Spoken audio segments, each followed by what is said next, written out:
Hi everyone, welcome to chapter 24, Sharing the Wealth. The memory verse, it's one of my favorites. It's 2 Timothy 2:2. And the things you heard me say in the presence of many witnesses, entrust to reliable people who will also be qualified to teach others. I love that. 4 generations in that verse. The things you heard me say. So Paul to Timothy, and trust to reliable people. So Timothy to reliable people who will be qualified to teach others also. So that's a 1, 2, 3, 4. Love it. Big idea for this chapter. Bring them in, train them up, send them out. Bring them in, train them up, send them out. Bring them in, train them up, send them out. Yeah. There you go. Core truth. Let me read this and then I want to focus on the process of helping another grow. So it says, what is our role in discipling others? Discipling is the process of allowing God to use us to be part of helping another disciple to grow. A sign of our maturity is the desire to pass on the wealth to the next generation. And it's interesting that this chapter is entitled Sharing the Wealth, particularly since the next chapter, the bonus chapter, is on finances, financial stewardship. But this is a different kind of wealth. This is the eternal wealth. So I like the title. But just with the core truth, the whole idea of process. Disciples aren't made overnight. You and I do not develop fully as disciples in a short time. It's a process. And part of that process is our commitment to sharing the wealth. First of all, having a desire, commitment to be discipled, to be learners. That's what a disciple is, a learner. Having that commitment and then learning in such a way, not just head knowledge, but heart and hand knowledge, so that we internalize it and we give it away. So it's a process where God uses us as instruments to help another disciple grow. And I like the phrase, a sign of our maturity, because really that's a big part of it. A sign of our maturity is the desire to be a disciple maker, to pass on the wealth to the next generation. Memory verse study guide. You just have to remember the context for 2 Timothy is basically Paul at the end of his ministry career.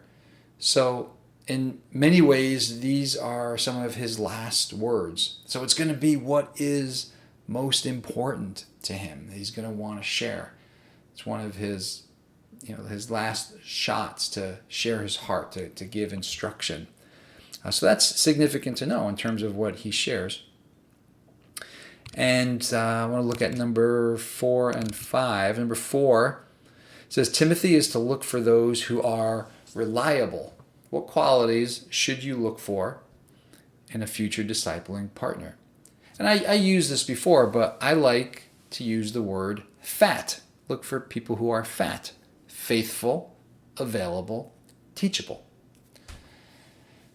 It gives it's a great understanding of where they are. Are they disciples who truly understand what that means, which includes investing in the next generation of disciples? So faithful, available, teachable.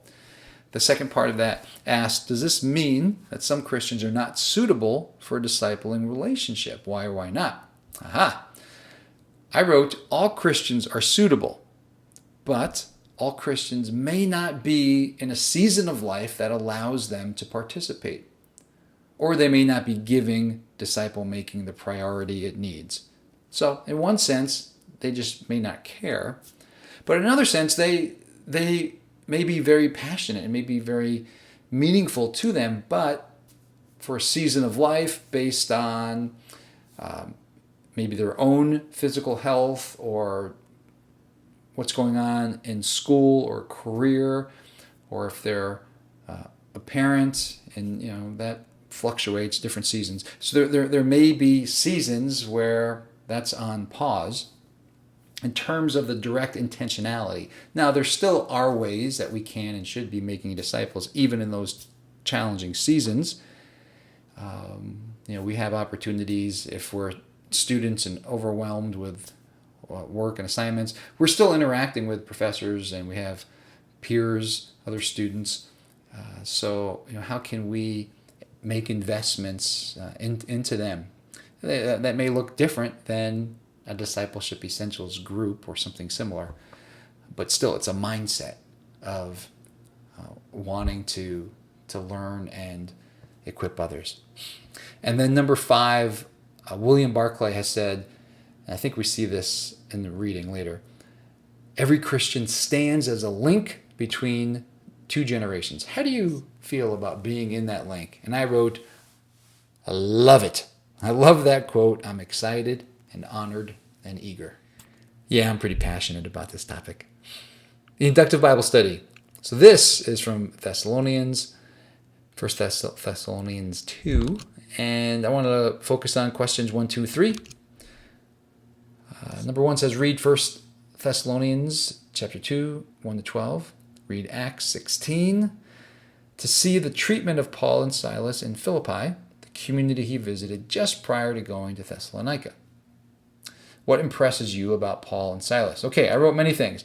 Number 1, their goal was to please God, not people. We see that in 1 Thessalonians chapter 2, verses 4 through 6. Second, they loved the Thessalonians. We see that in verses 7 and 8. Love that. Third, they worked so hard. They were a blessing and not a burden. We see that in verses 9 and 10. And fourth, they pointed people to Jesus and encouraged them to live for God. Verses 11 and 12. Question 2, what character qualities does Paul exhibit that are worthy of imitation? I identified 4. Paul, number 1, made loving and serving God his priority. Number 2, he authentically loved people. Number 3, he worked hard. And number 4, he was relational with a ministry mindset. In other words, he looked for opportunities to tell others about Jesus. And that's kind of what I was referring to in the question earlier about being in a season of life where it may not look the same as what others are doing, but we can still have a heart and mindset to tell others about Jesus. The second part of number 2, which of these challenges you in your discipleship?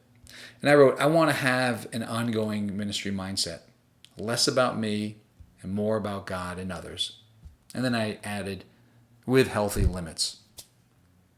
Sometimes, you just need to take a break and rest. But it can also, that can extend where all we're doing is resting and losing sight of our goal and calling.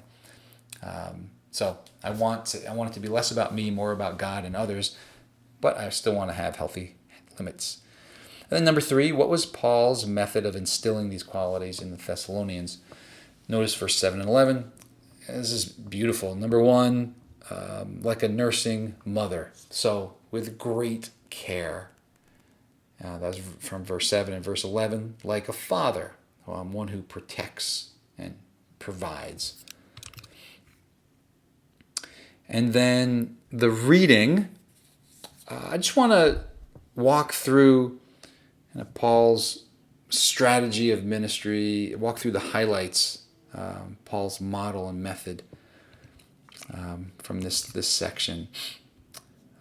So right at the beginning, last question in our last sentence, first paragraph, what was there about Paul's life that was worth copying? So Paul's model, number 1, he exhibited courage in the Lord.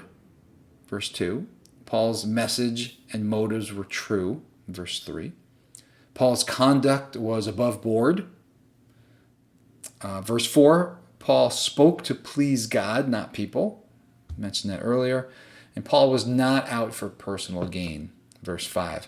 So that's Paul's model. As far as his method, the way he gave himself to the Thessalonians, we saw this earlier. Verse 7, like a mother caring for her little children.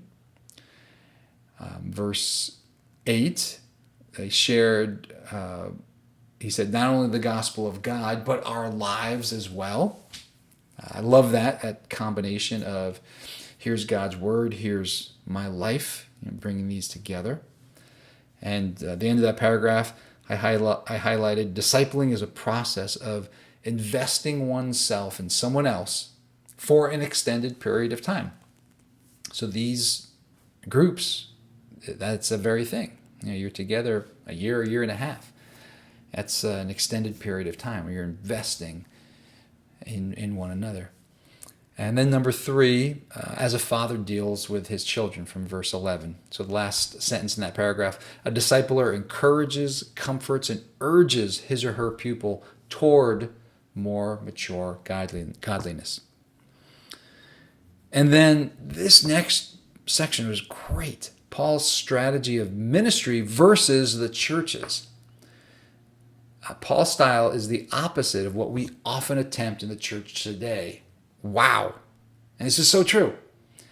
His ministry could be described as, or prioritized as disciples, fellowship, program. He didn't start with program. Churches flip-flop that. Hey, let's have a program to find some fellowship and hopefully make some disciples. He's like, no. We're going to make disciples. And in the process, we'll have fellowship. And out of that, hey, there may be a program that comes into play. Second paragraph, the church's ministry today is often the opposite of Paul's. Warning. Right? We have a different order of priorities that often looks like this: organization, program, disciples. And we think disciples must be done through programs. So that's key and just important for us, even in this process. We can't allow this to be a program. The emphasis has to be, hey, let's make disciples. In this season of life, we've got this tool, this resource, Discipleship Essentials, that's going to help us, but it's not the only one out there. The focus always has to be make disciples, not the program or the resource. So that was excellent insight. And then as far as the questions in the reading study guide, number 1, as you examine Paul's model, what aspects of his character impress you? I wrote Paul's courage and his commitment to being more concerned about pleasing God than pleasing people. And maybe that stood out because I can default to being a people pleaser, so I want to focus on pleasing God. Question 2, summarize Paul's method. Paul was personal. He cared for his people. He knew his people because he spent time with them, and he gave them the support they needed. So he was personal, and as a result, knew his people, cared for his people, and provided what they needed. Let me skip to number 4. Paul puts himself forth as an intentional model. What was it he wanted others to imitate? I wrote Paul wanted others to imitate his life. He knew he had something to offer, and he did not apologize for that. How can we follow his model? Live lives worthy of imitation, including investing in others by making disciples. Live lives worthy of imitation. I think a lot of times we think, oh, don't follow my example. I'm just a human. Follow Christ. Yes, but I want to follow Christ as you follow Christ. So we need to be examples. We don't have to be perfect examples. Even in our failures, our flaws, even in any of that, we can respond in a healthy way, acknowledging, yeah, I really blew it there. Don't do it that way. I apologize. I repent. That was wrong. Instead, it needs to be done this other way. Now, watch me do it. So you can't just say, oh, no, don't follow me, follow them. No. We've got to come to a place where we say, God, I want to be your man, your woman. I want to follow you. I want you to live through me. I want Jesus. Jesus is in me. I want people to see Jesus. I want him to be manifested in my life. And we're not always going to get it right, but that needs to be the goal. And then number 6, what is your prayer as you look towards investing in others? And here's what I wrote, and I'll conclude our time together with this prayer. Help me to trust you and your plan, even when I don't feel adequate. So, remember the big idea. Bring them in, train them up, send them out. Have a good lesson.